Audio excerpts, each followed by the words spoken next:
Jesus calms the storm. Mark 4:35-41 Introduction. It had been a long day of teaching and ministering to the crowds. Jesus, tired from his work, told his disciples, "Let us go over to the other side of the lake." Leaving the crowd behind, they got into a boat and began their journey across the Sea of Galilee.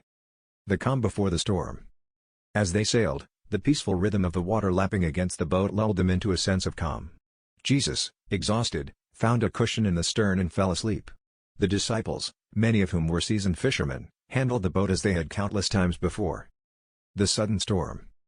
But suddenly, the skies darkened, and the wind began to howl. A furious storm arose, with waves crashing over the sides of the boat. Water began to fill it, threatening to sink them. The disciples, who had faced storms before, realized this one was unlike any other.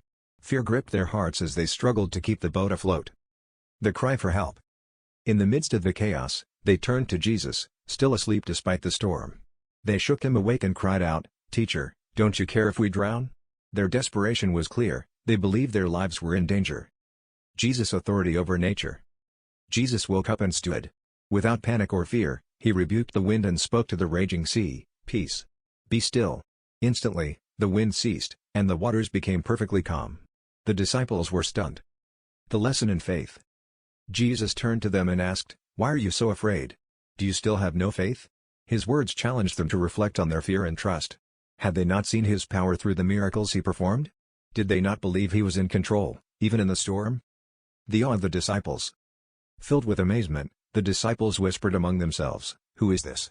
Even the wind and the waves obey him." This experience deepened their understanding of who Jesus was, the Son of God, with authority over all creation. Conclusion. This story reminds us that life's storms will come, and fear may try to overwhelm us. But Jesus is with us, and his power is greater than any challenge we face. When we call on him, he speaks peace into our chaos and reminds us to trust in his unfailing presence.